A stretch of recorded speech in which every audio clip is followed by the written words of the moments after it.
Bonjour, je m'appelle Séverine Ménoret, je travaille au sein de la plateforme TRIP qui fait partie des plateformes de la SFR François Bonamy. C'est une plateforme qui a pour but de générer à façon des rats transgéniques, KO ou KI, pour des prestataires externes, mais également à une activité à 50% de R&D. Moi, je vais vous présenter le travail que je réalise, une partie du travail que je réalise au sein de cette plateforme qui consiste à la génération de rats KO ou KI par l'utilisation de systèmes CRISPR-Cas9. Et pour ce projet-là, principalement son application à la création de rats immunodéficients. On m'a tout d'abord demandé de vous présenter un peu mon parcours professionnel. Donc, j'ai eu en 92 un DUT de biologie appliquée, suivi d'un diplôme de l'école pratique des hautes études que j'ai obtenu en 1996. Puis de 1996 à 2002, j'ai effectué plusieurs contrats de CDD dans les unités de recherche U211 et U643 au sein du CHU de Nantes. Et en 2002, j'ai donc passé un concours externe au CNRS que j'ai obtenu, où j'ai eu un statut d'ingénieur d'études. C'était un concours qui était en tant qu'ingénieur au sein de la plateforme transgénique Xenop à Rennes. En 2006, j'ai demandé ma mutation de cette plateforme sur la plateforme TRIP de Nantes et j'ai eu celle-ci. Puis par la suite, en 2009, j'ai passé un concours interne pour avoir un changement de corps. Donc d'ingénieur d'études, je suis passée au stade d'ingénieur de recherche, ce qu'on appelle un IR2. Puis en 2016, j'ai eu, grâce à des commissions paritaires, ce sont des commissions d'avancement au sein du CNRS, un changement de grade. Donc de IR2, je suis passée au grade de IR1. Donc je vais vous présenter tout d'abord pour quel est l'intérêt des rats transgéniques. Ce sont des modèles qui sont relevants et par rapport à la souris, car ils sont principalement utilisés dans des modèles de neurobiologie, d'oncologie, mais également pour des études de maladies métaboliques et cardiovasculaires, ainsi que des études de pharmacodynamique et toxicologie. Certains modèles de pathologie humaine sont également beaucoup plus reproduits chez le rat que chez la souris. Ce sont des animaux qui sont, vu leur taille, beaucoup plus faciles à manipuler et possèdent également une grande variabilité génétique.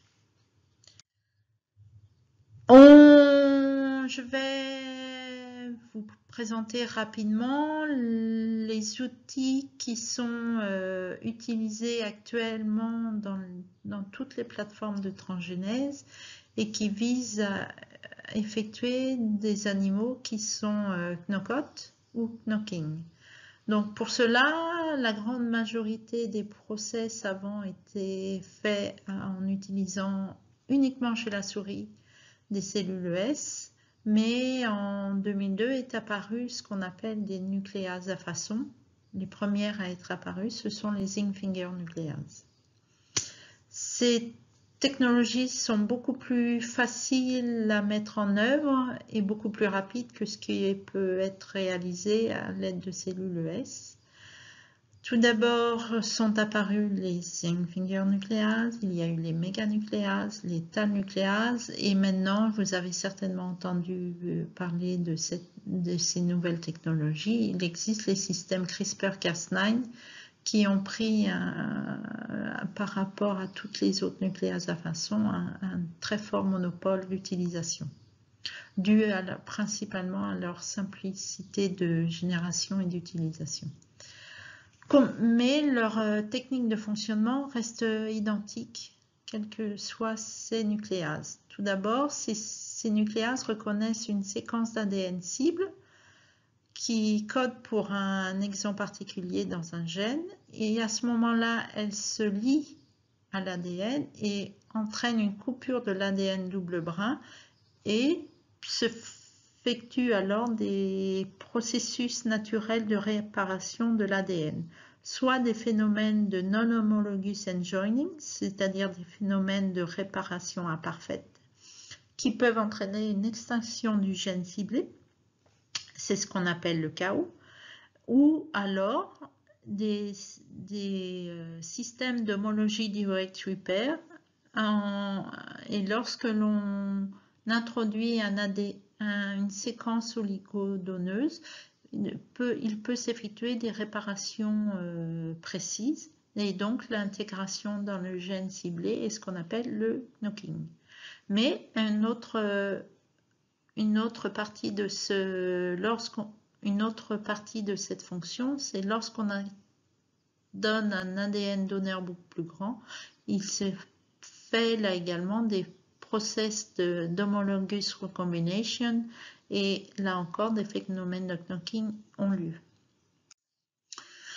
Je ne sais pas si vous êtes familier des techniques de transgénèse, donc je vous remets un schéma pour vous montrer le processus général de cette technologie. Donc, dans un premier temps, il faut superovuler des petites femelles immatures afin d'avoir des embryons donneurs, mais au préalable, il leur a été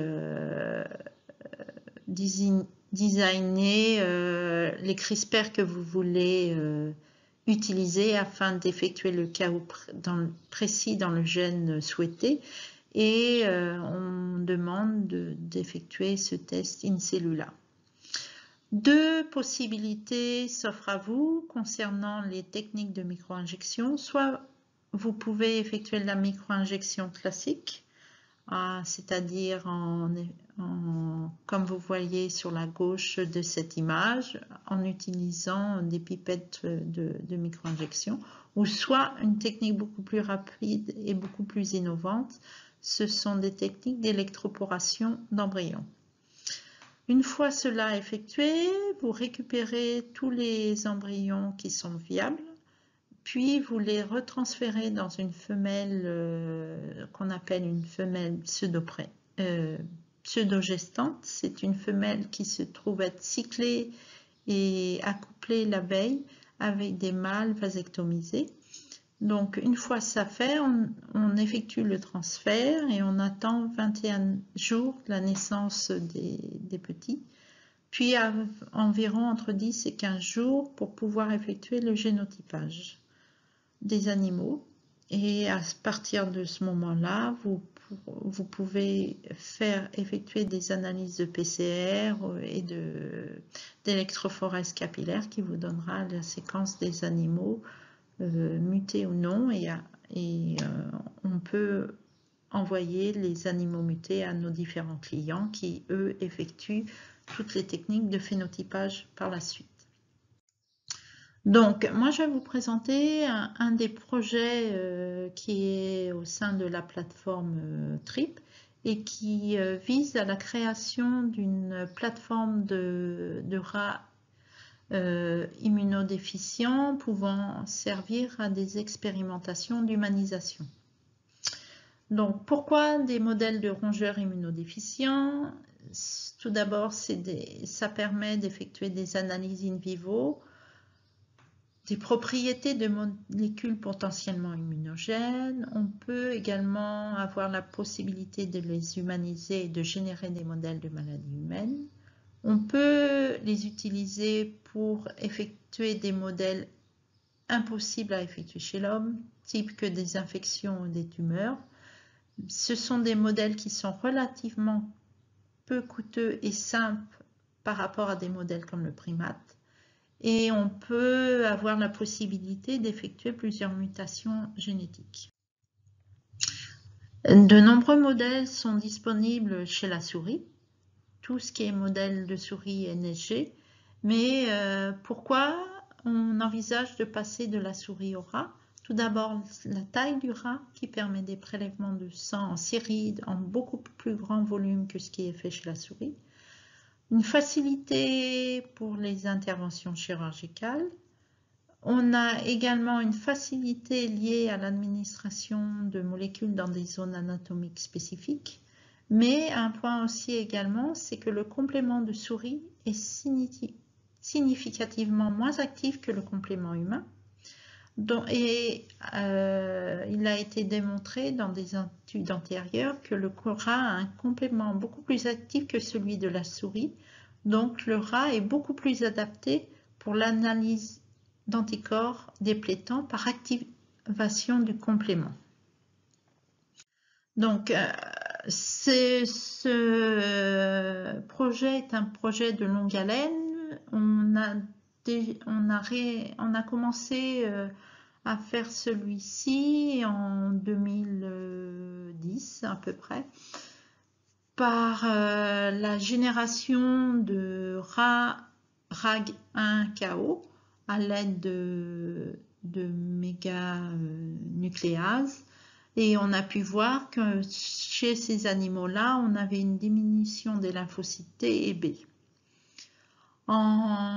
Pour faire suite à cette première génération d'animaux, on a voulu compléter notre catalogue d'animaux immunodéficients.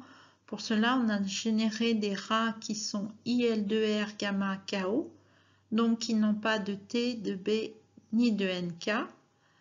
Et on a pu les caractériser et par la suite, comme vous pouvez le voir sur cette diapo-là, en 2018, on a démontré que le croisement de ces deux lignées, des rats RAG1 et IL2R gamma, pouvait induire des animaux très fortement immunodéficients et qui avaient un phénotype très aigu. C'était très intéressant. Donc, comme vous pouvez le voir sur cette diapo-là, sur les animaux wild type, on a bien au niveau de la rate la présence de lymphocytes TCD4, TCD8 et de cellules NK. Et par contre, au niveau des animaux qui sont le croisement des lignées RAG1 et IL2R gamma, donc nos animaux qui sont RRG, on a absence des CD4, absence de cellules CD8 et absence de cellules NK. La même chose, on peut voir la même chose au niveau des lymphocytes B. On a absence complète d'immunoglobulines. On a aussi, pour pouvoir aller beaucoup plus loin dans nos études et avoir un modèle qui ressemble davantage à ce qui est présent à l'heure actuelle chez des souris NRG, on a décidé donc de générer des rats qui sont transgéniques pour le CIRP-alpha humain. Pourquoi, vous allez me dire? Il apparaît que les macrophages de rats peuvent avoir des signaux qui entraînent la mort cellulaire des leucocytes humains. Donc, pour pallier cette disparition des lymphocytes humains par des macrophages de rats, il nous a apparu intéressant de faire exprimer à la surface des macrophages de rats ce qu'on appelle le CIRP-alpha humain qui va se lier au CD47 humain présent sur les leucocytes et entraîner un signal de ce qu'on appelle un signal de don't eat me qui va empêcher la xénophagocytose. On a donc pu générer ces animaux et par la suite ils ont été croisés avec des rats RRG et on obtient ce qu'on appelle chez nous des rats RRGS. Donc ce sont des animaux qui sont RAG1-KO, IL2R gamma-KO et transgéniques pour le CIRP-alpha humain. Ces animaux ayant une très forte immunodéficience sont conservés dans des conditions SPF chez...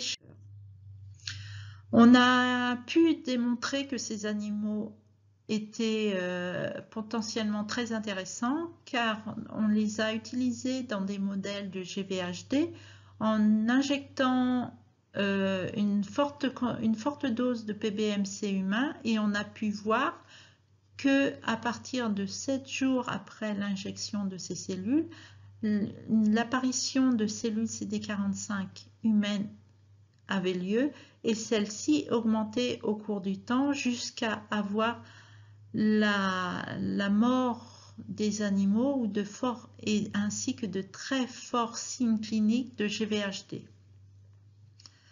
On a utilisé aussi ces animaux dans un modèle d'étude de GVHD pour tester un nouveau traitement. Donc on a fait le même process, c'est-à-dire injection de PBMC humain, puis après on a injecté le traitement sur 5 jours tous les jours, et après on a suivi au cours du temps nos animaux. Donc il est apparu que nos animaux ayant les PBMC seuls avaient des très forts signes cliniques de GVHD, allant jusqu'à pouvant aller jusqu'au sacrifice de celui-ci, alors que les animaux qui avaient eu ce traitement ne présentaient aucun signe clinique de GVHD et également ne montraient également aucune présence de cellules humaines dans le sang de ceux-ci. On peut également utiliser ces types d'animaux dans un autre modèle, c'est des modèles, ce qu'on appelle de Graft versus tumeur modèle. Donc c'est lorsqu'on injecte une tumeur mammaire, puis on la laisse pousser pendant 7 jours. Au bout de 7 jours, on injecte des PBMC humains et on regarde ce qui se passe. Lorsqu'on injecte seulement des cellules tumorales, il y a pousse de la tumeur au cours du temps, mais lorsque, avec les cellules tumorales, 7 jours après, est injecté des PBMC, les PBMC humains ont tendance à faire diminuer le volume tumoral par un système de ce qu'on appelle de GVT. Donc voilà. En perspective de ce travail, comme vous le voyez, ces animaux peuvent être utilisés dans plusieurs types d'études, que ce soit pour des études de vecteurs viraux, d'utilisation dans des modèles PDX. Ils peuvent être utilisés dans des études de greffe de tissu vasculaire humain ou de greffe de cellules ES humaines provenant d'organoïdes. On souhaite établir également des collaborations avec des compagnies privées afin de pouvoir rentabiliser nos animaux générés. Un des projets également en cours, c'est d'augmenter l'humanisation via des cellules CD34 humaines, afin d'avoir un phénotype et un lignage cellulaire humain beaucoup plus important que ce qu'on a actuellement.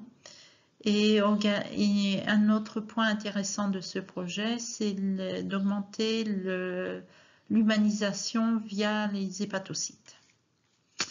Voilà, je tiens à remercier tous les collaborateurs ainsi que tous les membres de la plateforme TRIP qui ont participé à ce travail, et merci beaucoup de votre attention.